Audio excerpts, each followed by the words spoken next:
Is there somebody named Joe Byron or somebody? Is that a person? Like a politician? Yeah, not Biden, Byron, like Byron, like Byron. I don't know. Janessa. I was listening to a podcast and somebody was mentioning how whoever Joe Byron was talking about how people, I guess, should go back to work to help fill up the downtowns and stuff because everybody's working virtually. That the downtowns and the restaurants, maybe the businesses and stuff, I guess, don't get as much. I don't know. I thought that was Biden. Am I wrong? I thought he did say that. I thought he did say we shouldn't be teleworking anymore. We need to go back to the office. I'm the wrong one. I heard it through somebody else, through podcasters. They were talking about it. I think it was a tweet President Biden had put out saying something to the effect that we needed to go back in office and not telework, and it caused like a bunch of backlash because teleworking for a lot of people has been helpful for sure in terms of work-life balance, in terms of office space and overhead costs. Businesses are saving money, so I know a lot of businesses are even considering incorporating more telework moving forward. So maybe but then you got, I guess, but you also got the people who do the what's it called? I can't think of the proper term, but they own these buildings and and have businesses and stuff in the building. Yes. You know what I'm saying? Who normally would be paying, for these buildings, and now like they're suffering. I think even like the local sandwich shop and shit that's downtown. Most people may go there for lunch during their break. They're not going nowhere because they're at home. Right. So unless somebody's Uber eating or whatever, it's so I get both sides. I guess what I'm getting. So I was just curious, was that happening in Atlanta, or was people still downtown? I feel like Atlanta's open. I feel like people still downtown. Wide open. Working. Are they working downtown? I know they downtown, like out and about leisurely, but are people going to work downtown? Or are they at the crib? Because when I say Atlanta's open, I mean that's what I mean. All those attractions and stuff, the CNN Center, like those people are back in the office. They're down there, right. Yeah, I mean, like even think about the Hawks. They're playing at State Farm. So Atlanta United. So the people who work in those businesses and stuff, they there. Gotcha. Kellie, we can definitely hear your text messages. Sorry. I was telling them I was on the podcast that I couldn't talk. I'm just kidding. All right. They said okay.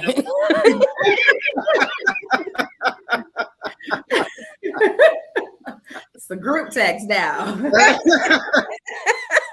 Well, in that case, boom shakalaka. Top of the world. Top of the world. Yeah, top of the world. Top of the world. Yeah, top of the world. Top of the world. Yeah, top of the world. Top of the world. Yeah, top of the world. Welcome, ladies and gentlemen, to another episode of the Worst Ones podcast. This is the safe place for PKs, preachers' kids, to come and talk and do what we do. My name is Rudy Wilson. I'm a PK. We got Jay Rihanna in the building. We got Kellie Leezy in the building, who apparently will not be on Instagram, but if you text her, you can reach her. She has that wide open. Text line is wide open. Not Instagram. But shout out to Terry Wayne in his absence. He is in New York, crushing the stages, making people laugh. And so I'm sure he's doing well in his absence. Kellie, how are you doing? One, let me say, just some behind the scenes. I love how Terry sent us the flyer for the comedy show today to remind us that he wasn't coming. This is what I got going on. Sent the whole flyer. He has to let us know he was booked and busy. Okay, booked and busy. I'm doing some real shit today, guys. Right, not gonna make it on that small time stuff that I do. Right. I'm in New York tonight. So sorry, that was random, but a little behind the scenes. But no, I'm doing well. No complaints. I started Bel Air. You guys watch Bel Air? Yes, love it. I started Bel Air Saturday. I am, let me look, 5 minutes from being caught up. So I'm gonna do that. I'm gonna do that when I get off here. Loving it. Great show, excellent show. Are there more episodes coming? Is that what happens? Yeah, they're released, I think, every Thursday. Yeah, okay. It's one episode a week. It should be like 8 or 9 out right now. It's 8. Yeah, it's 8 out now. And see, I don't like that every week stuff. I like to binge. So now I'm like, boo, now I gotta wait every week. Yeah. But no, that's been a highlight of my week this week. Started that Saturday, like I said, 5 minutes. You like the dramatic twist. Yeah, I like it. I mean, and I don't even really compare it to the Fresh Prince of Bel-Air. Like, yeah, I see it as two totally separate shows. Like, like at this point, by episode 8, I've forgotten that the names are even the same. You know, it's just like it's a whole different show. For sure. But I do, yeah. I have really enjoyed it. I've been excited to come home in the evenings to watch it when I can stay up long enough to do so. So otherwise, I will shout them out on this, and it's no shade to light-skinned people, but they do a good job of having a dark-skinned cast, like a predominantly dark-skinned cast, which you rarely see in general, and even in black shows, like the main cast being not only black people, but these like dark-skinned people, like you know. I mean, obviously you had, because even in the original Banks family, like Uncle Phil light-skinned, but then the mama dark-skinned, but then Hillary light-skinned. You know, so it was kind of like, which is real life. I'm not saying that's unrealistic, but as far as like choosing a cast, like the fact that they chose to just choose a bunch of, no offense, black ass people, like they, I thought that was pretty. Because that's realistic too.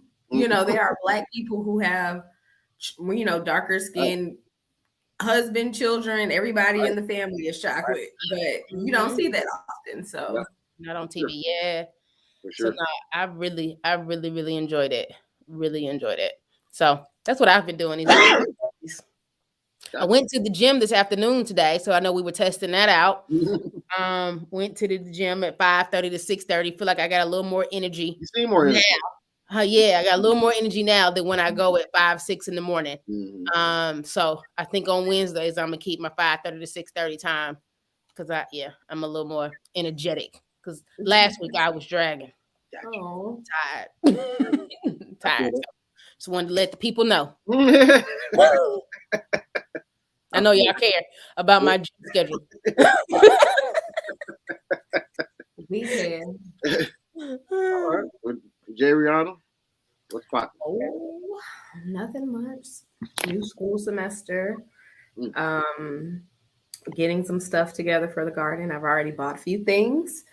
I'm excited. I've got jalapeno plants, bell peppers, collards, cabbage, watermelon. Yeah, so I just, gotta put it all together and put it out there. I think the biggest challenge I'm gonna have this year is keeping critters away, because I've already seen cats and possums, and those are bigger critters than chipmunks and squirrels. So didn't Terry give you some tips last time or something? Didn't he? He gave me some. Yeah, there's like natural things, that people say you can use to make it deter whatever. And I'm gonna try them, but I'm also gonna get like a fence or something, because I'll be dogged on if I put all this effort and time and I grow something beautiful and then I come up one morning and it has a big old bite mark in it or something. I will be pissed. In Atlanta, y'all got deers too, so like that's a thing. That too. Coyotes, we get all sorts of stuff around here. Yep. And then so we'll see. But I'm good, just kind of mellow right now. And I went back to kickball practice yesterday. Oh, how was that? Did you stop going to kickball practice? No, I hurt myself. I had pulled a muscle in my thigh. At kickball? No, not at kickball. And I had to sit down for you doing twerking? What was going on? Now she did what it say. She skipped over that, so I wasn't gonna ask. No, I was being clumsy and tripped. Like she didn't say, so I was just gonna say right. It wasn't kickball. Keep it moving. Right.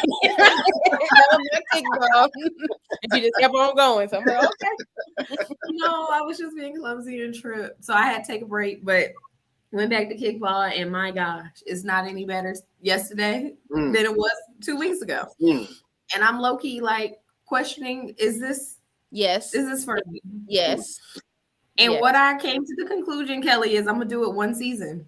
Okay. You gotta finish the season.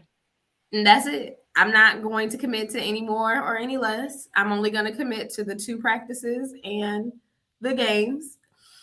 And, and see what happens at the end. Yeah.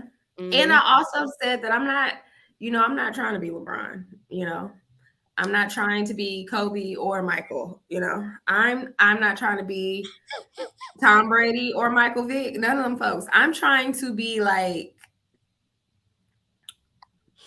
who's the kicker for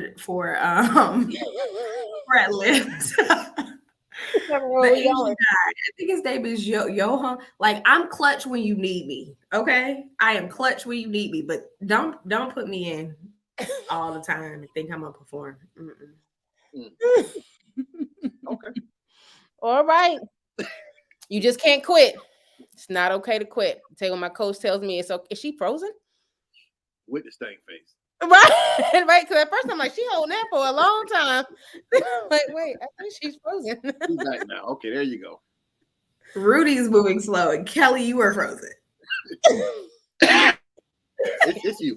It's me and Rudy. It's you. We both good. saw you like this. Right. You got caught like that. Yeah, they caught you. All right.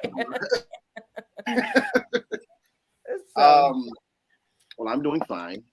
I feel like no one ever really asked. You just tell I was about to say, how are you, Rudy? I just know it's always my turn last, so I just always throw it out there. But I'm doing fine. I'll be headed to Fort Walton Beach what's today? Today's Wednesday, Friday. This Friday for a show, and then I'll be headed to Tampa for a week, do the podcast and stuff, and then I'm headed with that big purple background.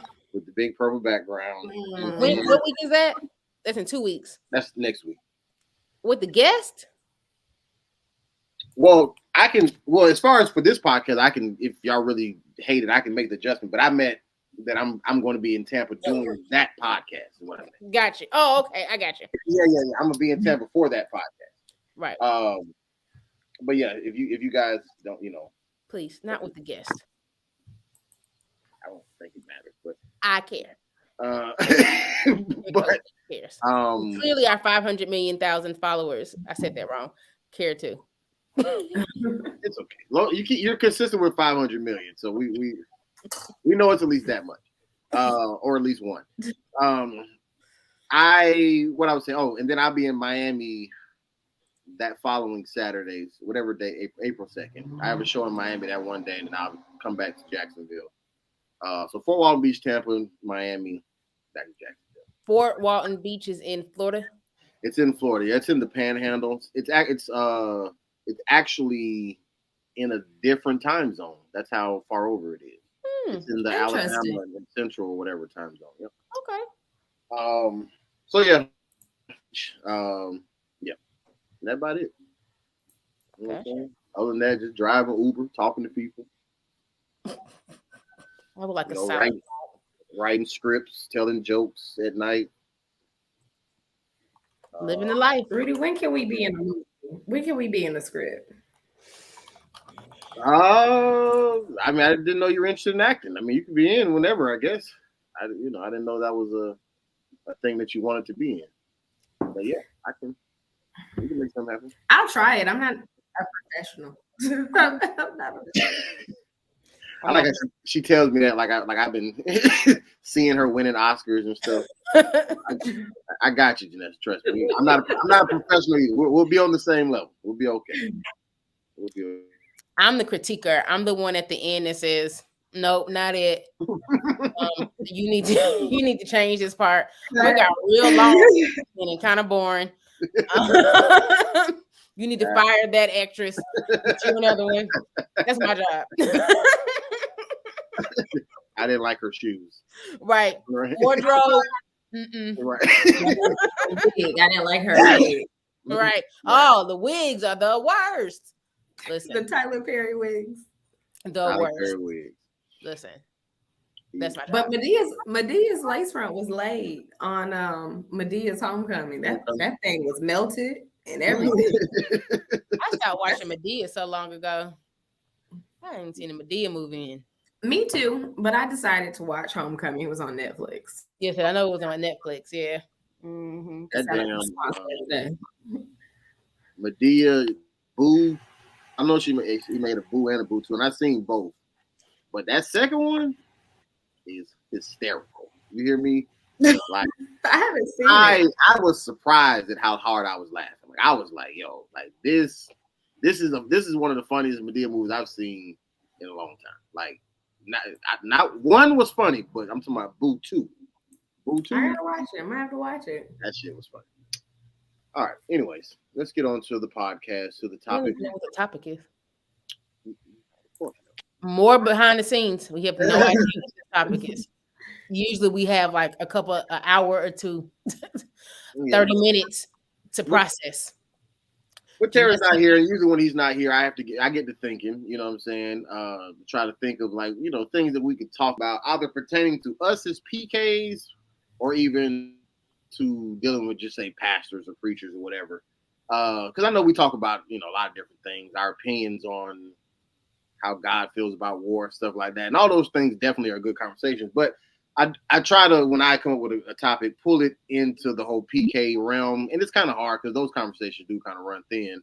But I was able to what do you call it? Like pull up this one. And it's not really dealing with PKs, but the title, if you will, how I did it is unmarried pastors, right? And what made me bring up the whole unmarried pastor thing is because I was thinking about like, what's all of our thoughts on a pastor, male or female, pastoring a church and not being married, and just what that looks like in every aspect. But then I also thought about the church that I grew up in, New Beginning Full Gospel Baptist Church. Bishop Morton ain't been married my entire life. Now, I'm sure he might have been married at some point in time, but I'm saying in the 32 years that I've been living and was in that church, this man was single. And then I thought about it even further. I never heard about him being with any woman. Like me either. I never heard about him like smashing nobody. I never heard about the scandal. I never heard about him being with a man. I never heard about him being with nothing. Like I never heard like nothing. Like absolutely nothing. I don't know if maybe because we were kids, they did a good job of hiding it. Maybe there was nothing to tell. I don't know. But that definitely did. What's up? I know. You know what? About y'all pastor. But I ain't gonna tell that man business like that on the camera. Why? What's the point of that? But he's dated. Let me say this. He has definitely dated women. You mentioned both of y'all frozen. So maybe it's me. Oh, okay, Rudy's back. No. Yeah, I think I'm fine. Janessa not frozen, is she? Yeah, she's just holding up. She might be. She's frozen. But okay, so you say he dated. He's dated women. Right. I'll say that. There's some people. Your dad hook him up with a homegirl or something. Nah, I just know one of the women that he dated. Oh, gotcha. Mm. Well, that's good to know, honestly. Because I'm telling you, like to this day, until you just said something, I had never heard anything about him and a woman outside of the mother of his, who I'm assuming was his ex-wife, because I'm not even sure if they were married, because I don't even know. I don't know Kim and Jason, they mom. I just know them, the kids, who are older than me. You know what I'm saying? But I don't know anything about his love life. Yeah. No, I know of a woman that he dated. That's good. Did they date for a while at least? Like, did they work a little bit or? I don't know the details of it. I was younger. Mm. But yeah. So yeah. Well, that's what's up. I can't confirm that he dates women. Yep. You say you can confirm I that. Can. Yes. Oh, gotcha. Mm-hmm. Okay. Mm-hmm. Well, but that did play a part, and I do have one more question aspect that I'll bring in later. But for now, what are you guys' thoughts on unmarried pastors? So I'm gonna say this, and then I'm gonna let somebody else go, because I actually never really thought about it, because most pastors that I've encountered have been married, and I never even, until you just said about Bishop Morton, I never even thought about him not being married. But the moment you said it, I was just like, oh, I know someone he used to date. And so no, he wasn't married, and so it never, I guess, crossed my mind as anything of concern. In my opinion, I'm interested to hear you guys' thoughts as, having a pastor that wasn't married. But it's never crossed my mind. To me, anointing is anointing, and we know that Bishop Morton is anointed to preach, So yeah, I really don't have any thoughts right now, but I'm interested to hear what you guys say. So I like Rudy. I did not know he dated anybody, but I will say my perspective is a little bit different, because I know Miss Denise Morton, who is Bishop's ex-wife, and I would see her at New Beginning. I still see her there sometimes now, depending on what's going on. And so maybe, I don't know, maybe I was too young, because when we left New Beginning, I was only like 11. So, maybe I wasn't cognizant, but I knew that they weren't together, but I just. Oh, baby. Oh, baby. We can hear your phone vibrating. That's my phone. Oh, you talking to me? I'm telling you, right? You talking about me? Phone vibrating. Mm-hmm. She's like, she preaching right now, right? Or she doing that little.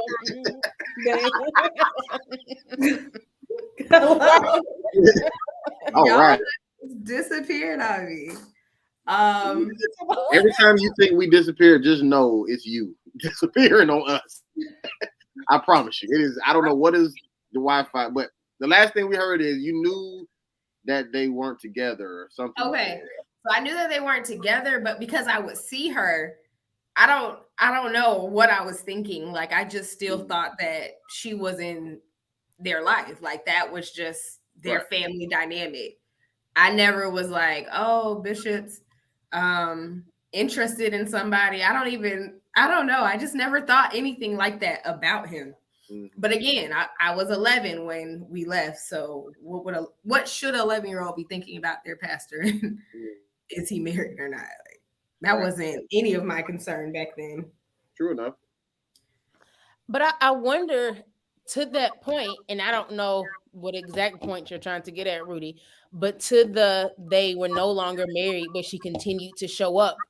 What is, and I know we talked about before, the responsibility, the job of first ladies, and we talked about our own experiences with our mothers. But what is the pastor's wife? I'm about to say, oh, Terry here. What is the pastor's wife's duties? And I wonder if Mrs. Morton, if she felt. I hear my echo. Hello. Go ahead. Hello. Okay. I wonder if Mrs. Morton felt obligated as his ex-wife to continue to attend New Beginning. If she just felt, led by the Spirit and just enjoyed and loved his teaching so much that she continued to go. She didn't go like that. Like, I've seen her there before, but she wasn't like there like a every Sunday thing. Like, you could probably count on one or two hands how many times she came. You know what I'm saying? Like, she wasn't just always posted up. Okay. But to your point, my mom was with my mom goes to my dad's church and is active in it. Like when they had the But your dad is married, right? My mom and dad are married separately. I mean, yeah. I mean, your dad is, I know and that. All four go to the church. I love that. But even before that, when my mom first moved to Tampa, my dad was already pastor, and she would go to Without Walls and his church. Okay. And then she stopped going to Without Walls and started going to his church full time. And at some point in time in that mix is when she met Gene, which is her husband, and they both was at the church. And then later on, my dad got married, and then and everybody was just still at the church. So my mom was at the church first single, dad single, but they still had nothing, you know what I'm saying, whatever. But it was, I guess, his teaching or whatever, because like she even her being there now, like it's not like she's there because like I'm there, like, you know, and she wants to be around me. Like I'm long gone, and she's still been around this whole time. Like she active, she sings, she plays instruments, she do, you know, she's like a key pillar, you know what I'm saying, in the behind the scenes of what goes on in that church. And you know, it's her ex-husband, right.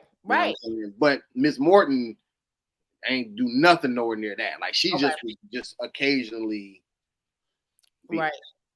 You know, this is off topic, but something I've just been thinking about recently. But that's some type of security. And I don't even know if the word is security, maybe not, that your parents' spouses have to be able to come into a situation like that, you know. So now married, of course, they know you know, their spouse's loyalty to them, but to see for you guys to be dating and your and you know what I'm trying, and they attend the same church, you know. Right. Your mom goes to her ex-husband's church, you know, and so then I bring you to church, and this is, you know, my ex-husband is the you know, like that's some type of security that Mr. Gene has to have, and your dad's wife has to have to even be able to do that. And I love that. As we talk, as I, you know, want to get married in the future, like that type of security, I may need to sit down with him. And Gene is Gene's a deacon. He, you know, works like the camera. So like, he does, you know, he cooks a lot, cleans, like he's active. So like everybody is like, nobody's like tripping on nothing. You know what I'm saying? But my dad was a single pastor, you know what I'm saying? Like, or unmarried pastor for more years than he's been a married pastor. You know what I'm saying? And even my dad's wife, like she don't do like they don't, my dad doesn't want it this way, and nor does she, and nor does anybody really. And so they don't operate this way, but like she doesn't operate the first lady, if you will. Like she's his wife. She attends the church. She's there, you know what I'm saying? She even sits on the front row, and I don't know if she does that purposely or whatever, but like, but she's not, you know, she may like, you know, pray during the service or whatever, but she's not necessarily, and I'm not saying this to shade anybody, but she doesn't have like a first lady parking space or first lady duties, or, you know, ladies meet up with pastor's wife to, you know, to do like it's not that type of thing. Like she's there to help in whatever way he needs help, but it, you know what I'm saying, is whatever. And so, but your mom sounds like your mom is more involved than she is.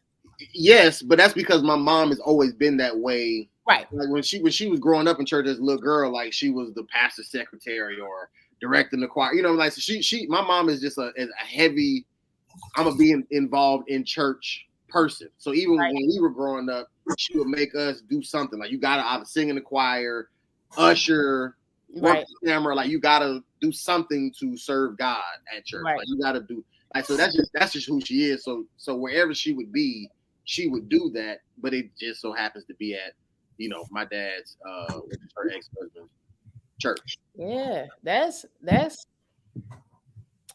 I mean, I just feel spirit, you know, all over, like it speaks so much to, I guess, who your parents are, who your dad is. For them to be able to do, not only for them to be able to do that, just the two of them, like I said, but to bring their spouses in, It's just, I mean, for the four of them, I mean, that's Right. just God all over it. No, real talk. Mm-hmm. Real talk. But even my opinion on the, like, I guess unmarried pastors, I guess where I can see danger is because,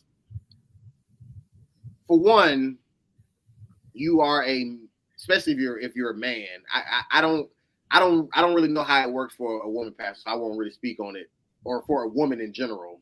So I won't speak on a woman pastor. But for a man, like when you're a man who has power and a high position, that automatically is going to attract women or attract people, married or unmarried, married or unmarried. Mm-hmm. So then, if you are a pastor who's trying to date and sift through and whatever, because you're trying to actually find this, compatible mate or whatever like that, that can get dangerous in multiple ways. I mean, your flesh can obviously get weak when it comes down to sexual things, but then even just being caught up with the wrong person, you know what I'm saying? Like, you just trying to just casually date, but you end up going out with somebody who, smashed the waitress over the head with a bottle or so, anything, you know what I'm saying? And now you just caught up, like you in this. So I think it's dangerous in that part. But then also I think some people, which I don't know if we experience this with Bishop Morton, because once again, I just don't know if I knew enough behind the scenes when it came down to him.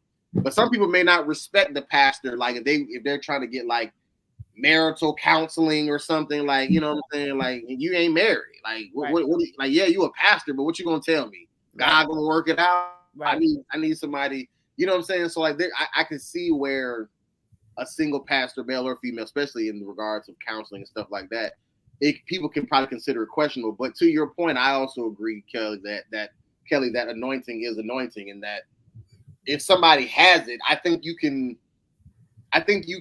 tell somebody why smoking crack isn't good without ever smoking crack. You feel what I'm saying? Now, if somebody needs some further detail about how crack makes them feel and why it keeps pulling them back in, then you may need somebody who has smoked crack. Right. You know what I'm saying? And crack is marriage and unmarriage in this metaphor. You know what I'm saying? It's dramatic, but that's the, you know what I'm saying? So if the pastor is married, or at least has been, and just maybe just say maybe he got like a late divorce, and he in his later age, but he's been married majority of his pastoral career, that's one level of unmarried pastor. But if you've never been married, or you were married for a short period of time, or, you know what I'm saying, like, you never really grasped that, it could be a little shaky. No. So we're gonna say something, Kelly? Go ahead, Janessa. No, I was gonna say I agree with both of y'all. I think it can be done. It has been done, but I think it's also very tricky. And I was gonna also say, I think in today's world, unfortunately, because I have had a pastor try to holler, it makes it a couple even worse. Like, that's a whole nother conversation. And I think we've talked about it a little bit here, about young pastors wanting to marry PKs, and like joining families and becoming like super families, and generational passing the church. This next week, or the week after, because this is a good topic. I ain't never heard of that. What's it called? It just actually happened with Bishop Paul Morton's church. He handed his church over to Jasmine Morton. I don't know what her last name is. Her married name is now, but to her husband. So she's the first. Is she still married to Ross or whatever his name was? No, they got a divorce. Oh, okay, I thought. Okay, so it's a new. Okay, gotcha, this is another guy. Gotcha. So Bishop Paul Morton, like maybe within the past year, not even a year, like it's been very recent, passed it to his daughter's husband, and so she's now the first lady of. Was his daughter's husband a PK? I want to say he was a pastor. I want to say he was a pastor in California. He had a church out there. I don't know if he's still, doing both or whatnot, but for that family, having churches in two states is not a thing, because they had church in New Orleans and a church here, so that might not have been a problem. But yeah, so no, I've had what I'm talking is from my personal experience of a couple of pastors trying to holler. But I was going to say there's a whole situation where, Rudy, you kind of touched on it. These men are still humans at the end of the day. Mm-hmm. And so we think about like the relationships we just have had in life. Pastors don't really have the luxury of going through that privately. Mm-hmm. If like you said, if something goes down, pastors moved on and the other girl has it, and now there's drama between that. Like,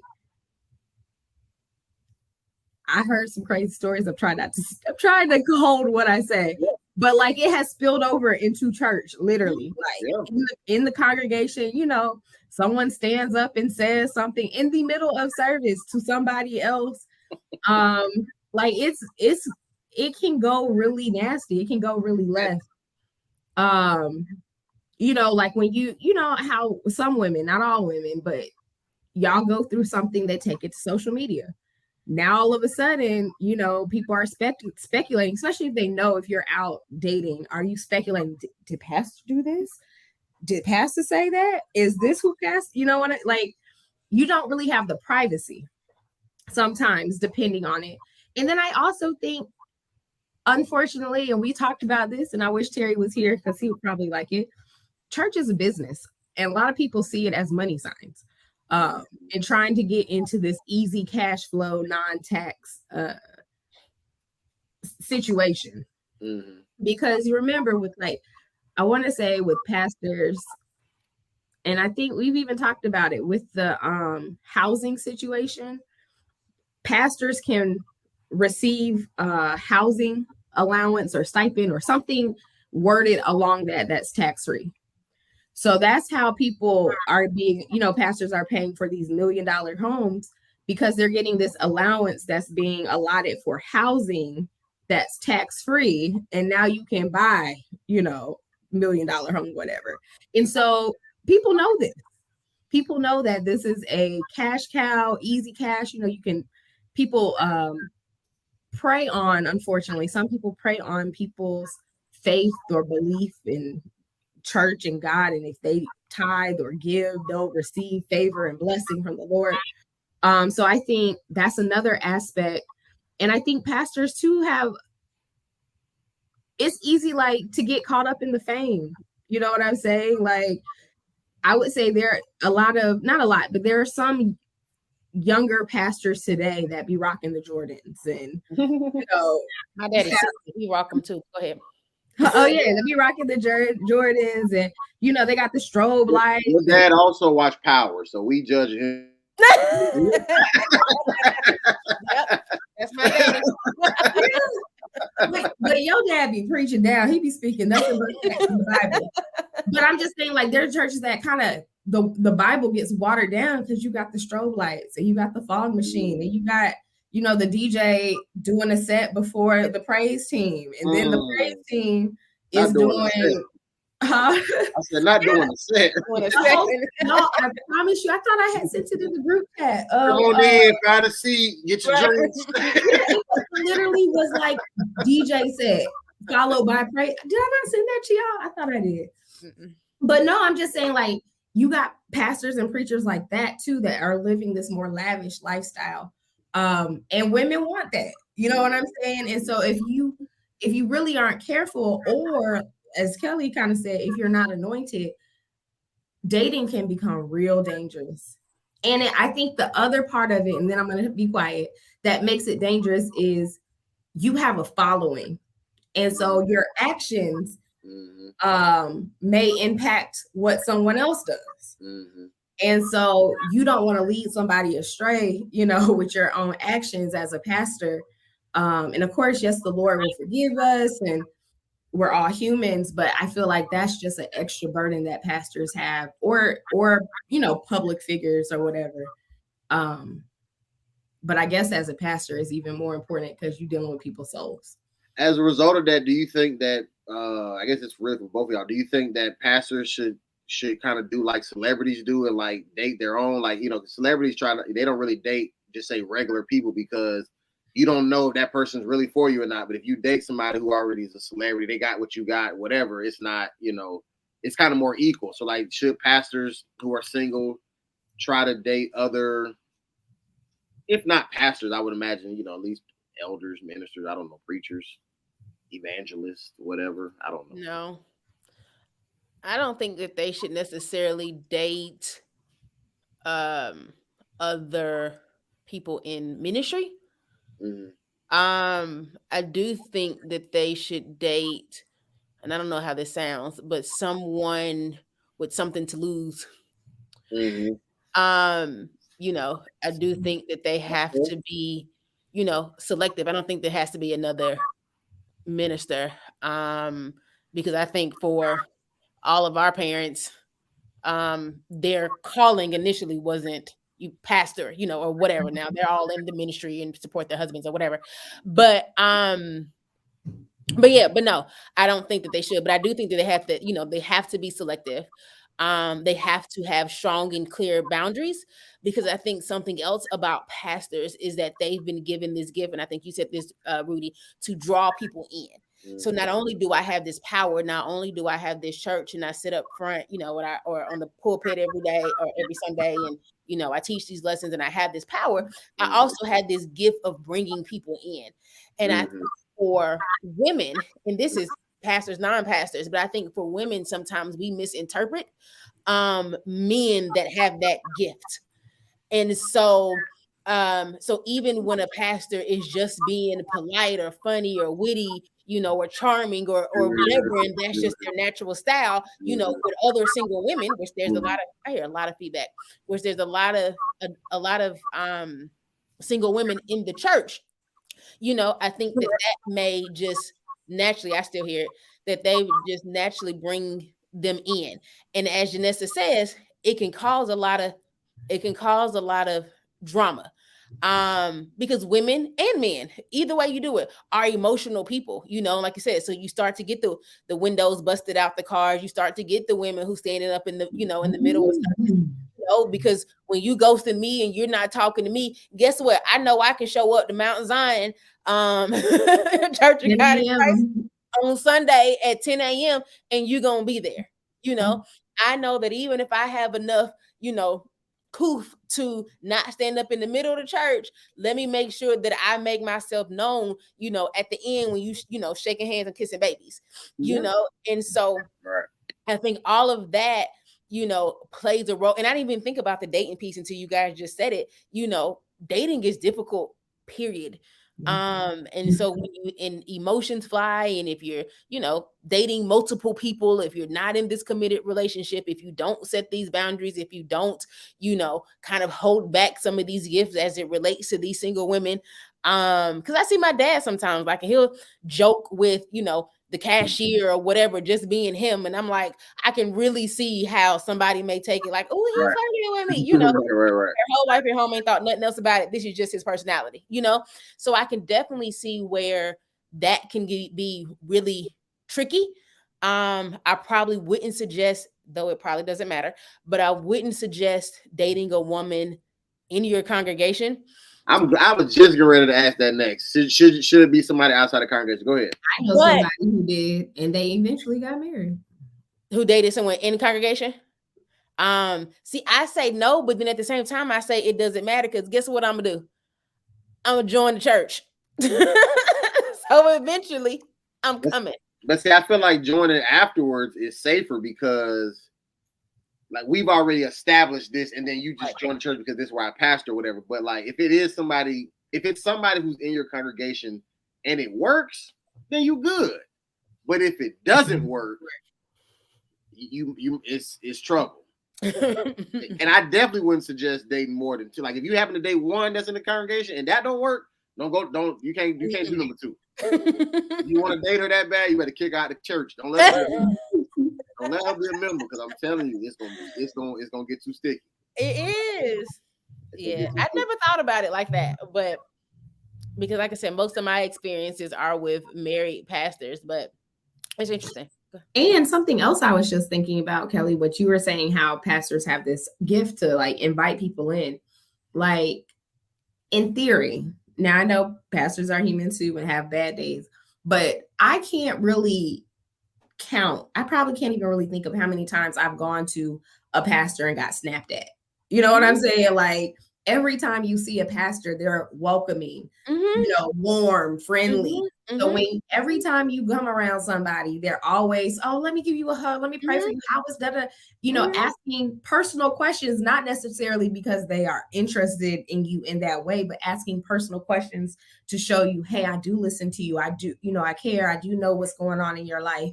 It can be misinterpreted as he knows about my mama and her, colonoscopy. Oh my gosh, this man cares about me. Like, he asked about my kids. Right. He asked about my kids. He sends me don't let him show up to a little basketball game. Right, exactly. He showed up to a game. I needed money for my rent. He gave me $100 for some bills. He did, what I'm saying? And doing just what pastors do, and as women, we tend to misinterpret, a man's intentions, and so I feel like, and I've even talked to guys, and I've talked to a guy in particular who was just like, man, I really want to sit down and talk to your dad just about how he does it. How does he, I don't know the word I'm looking for, but being married, how does he, not engage with all of these women, and I'm like, I'm gonna tell you what he gonna say is the word of God, Jesus, he pray, he, whatever, because not that I think that my father doesn't find another woman attractive. Right. He doesn't, but I guess he could. My mama is fine. Right. Listen, let's be clear. She is the most beautiful thing that he has ever seen. But he was just like, I just wonder how he does it. And I think it's something very intentional. But again, he's married. And so for a guy that wants to be married, that wants love, that dates somebody out the state, I wouldn't do it in the congregation. That can be real tricky. Because like I said, if it don't work, then if it works, that's the only way. Like it has to be just a perfect situation. But if it don't work, because like you said, when you think about just dating in general, you go through phases where you don't like nobody. You don't like them, then you like them. Don't like them, you don't like them. And I can just imagine, especially if you have friends or family in that church, and who do you go to talk about your issues to? You gonna go to other church members? Not necessarily because you're trying to talk about your business, but if that's, Sister Smith is your prayer partner, right? Now all of a sudden you talking about the pastor to your prayer partner, right? And it's just kind of like family. It is kind of like family to a certain extent. I didn't think about this either. In relationships, we try not to tell our parents what's going on because they're gonna ride for us. If we say, oh, we don't like him because we got an argument and he cussed me out, or whatever it is, your parents, that's it. Right. Whatever happened, they gonna focus on that. Right. And so that's kind of how like the rest of the church members are. They just gonna be stuck on what pastor did this to you? No. But then y'all kiss and make up, and it was a misunderstanding and it wasn't that big of a deal anyway. And now y'all back together. But now you got your church members looking at pastor like, because they're gonna talk. And so he told Sister Smith, her prayer partner, and Sister Smith done text the whole group chat talking about pastor, and they all looking at him funny. Whole group chat. And people feel entitled too, and so they feel entitled to go and say something to pastor and all sorts like this. Don't have nothing to do with you. I didn't know him before he was preaching. Right, right, especially the older lady, honey. I remember when he was just a deacon. So yeah, that's he was just a deacon. Girl, a Sunday school teacher. He was just a Sunday school teacher. Right. Once a month. Third Sundays. Right. So I want go ahead. Finish. Go ahead. Oh no, I was just gonna say, so this is my final little thing that I wanted to ask y'all about, and this is just opinionated. Because there is an unmarried pastor who was unmarried for a very, very long time and is actually now getting married. And I just want to know what y'all thought about it. Bishop Noel Jones. He from California. From California. He's been unmarried this entire time, but he's been dating Is he getting married to the girl who was on the show? He's getting married to the woman from the show. Oh, congratulations! They've been dating for decades, literally. Multiple people or like the same woman? No, the same woman. Each other. They've been dating each other for decades. Okay. Decades. Okay. And they're just not getting married. I mean, at least 20 plus years, like literally. Yeah. Decades. And it's just been them two?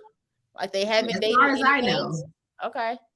So I watched the show. I think it was Preachers of LA, Real Preachers of LA, or something like that. He was on there, and he was dating that woman, and it was like, man, she really wanted to be married, and he was just like, cool, not. And it was really kind of sad because you could tell she really wanted it.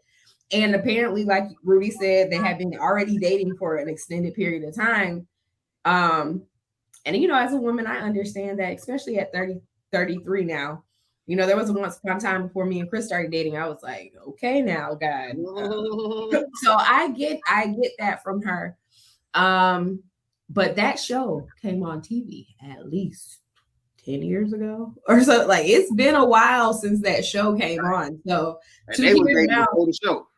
Yeah, so to hear now, like 10 years after the show was on, and they were already dating for like 5 years when they were on the show, congratulations. And I would just say to that, if that's what works for them, that's what works for them. I personally, that would not have worked for me. I would even say probably year one. That would have been the end of it. But if that's what worked for her. I'm just trying to see how, because supposedly they ain't smashed the whole time. Oh, I didn't know that part. That would I be one. Because it's one thing to be celibate and you've been single. Hey man. And I ain't saying that they did smash. Maybe they're single. But I'm saying like you don't have no companionship. Like you just Enoch out here down there. But if you have a consistent companion that you're attracted to, you think my mom and stepdad and all them going to the same church is amazing. Like that to me, like if that's really a thing, like they really haven't had sex this entire time until whenever they get married here recently. Hey man, all my hats off, because I've definitely dealt with spouts of celibacy, and I say spouts because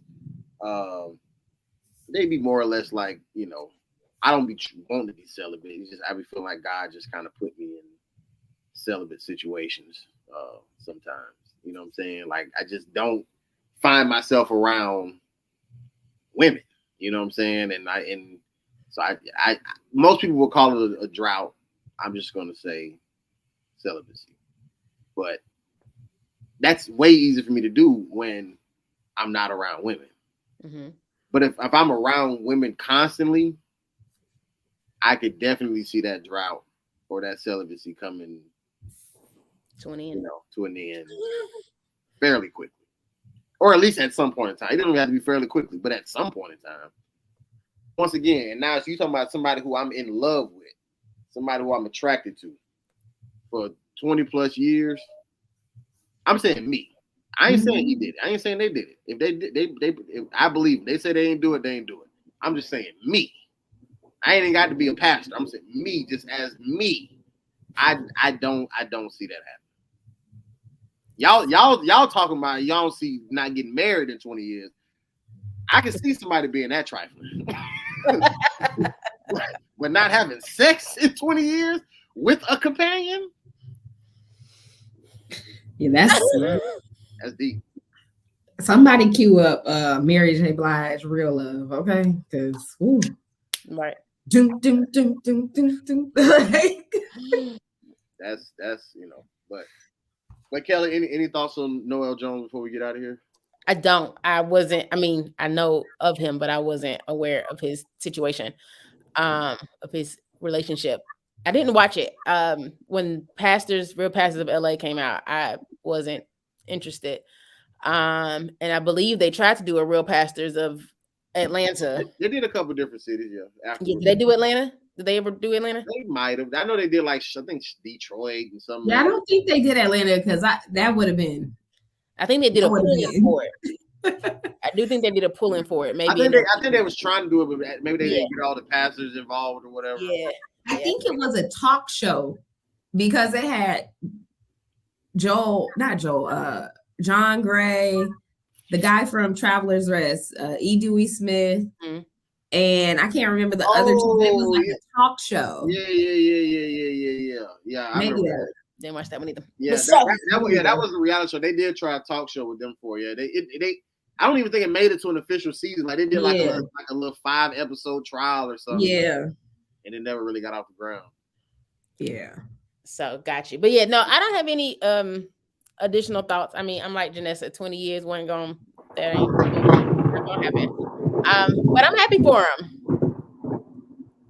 Can y'all hear that? Was that thunder? Oh, yeah, we could hear it loud and clear. Yeah. Don't get struck now, Rudy. Are you outside? We're definitely outside. And it's not lightning yet. That's just the noise. That's not how lightning works. Go inside, Rudy. I mean, you know, scientist. I'm not on anything metal. You know what I'm saying? I'm on like. That's not how it works, Rudy. Rubber. I got my feet together. That's what they say, right? That's not how lightning works. Hey, well, I'm gonna at least be out here till this go. Well, Kellie, church announcements. Church announcements. Well, on Instagram, you can find us at The Worst Ones PK. I haven't been doing my job. Period. Amen. See, I can be honest. I'm growing. You heard that lightning, you got scared. You know? I haven't been doing my job. God has spoken. That's all I can say. So, but I will tell you what's consistent. Rudy does his job. And so every Tuesday, a new episode drops. You can find us on YouTube. You can find us on Spotify. You can find us on Apple Podcasts. You can find us wherever you find your podcasts. And just type in The Worst Ones Podcast. And when you get there, make sure you like, you comment, you subscribe, and you share. I promise you, we'll always be there. And if not, there's like 60-something, 70-something episodes that you can watch of us. Yep. We have a good amount of content at this point. So check us out. Come see us. YouTube, Spotify, podcast. At Princess Kales 51. Progress. 69 to be exact. 69. Thank you. This will be 69 episodes. 69 episodes. But yes. We gotta have a party at 100. Yeah, we gotta go to Florida. So we gotta count those weeks in a minute. Yeah, I say Rudy, do the math, please. Right. Y'all can find me at Melanated Brews for all things. Coffee, beer, coffee, tea. I forgot my own thing. Coffee, beer, tea. We have fun over here. Coffee, tea, and beer. We have fun over here. You know. Right. We haven't been having fun recently, but that's because I haven't gone anywhere. Try Brooklyn tea. Go ahead. That's on my list. I told Chris I wanted to go. And like tomorrow we're going to Urban Grind. And so like I said, I'm going to start posting just the random places we go because we go places all the time. So tomorrow I'll post Urban Grind when I go. And you can follow me on my personal page at jrihanna_. Yeah. I don't think I post that much over there either, but she's not having fun anywhere. All right. At least my page is open. I see at jrihanna__ from time to time. You did at Melanated Brews? No, they don't pop up. J Rihanna. I know. Mm-hmm. Shout out to Terry Wayne Comedy. You can find him at Terry Wayne Comedy. All things offensiveness, jokes, and politics. If you want to argue with somebody, he will definitely argue all day. At the podcast official page is the most important one. My personal page, I don't be on it. I haven't seen it recently. Yeah, I don't be on it. I'm like, because social media has been distracting me as a viewer, and I can't manage to. Well, there's a couple things, but the main thing I'm explaining right now is I can't manage to post and stay off of social media. So now I just stay off altogether. Oh, okay. Because the scrolling it wastes a lot of time that I be needing to do other stuff. So Understood. So I try not to be on that as much as possible. So, anyways, at the podcast official page, it's the other podcast that I host that Kellie hates. I don't hate it. You do. You want me, one day we'll talk about my concerns with the podcast, not the concerns, but my thoughts. For this podcast, we appreciate the 500,692,843 people who listen faithfully every single week. Thank y'all. God bless y'all, and we will see you next week. We out.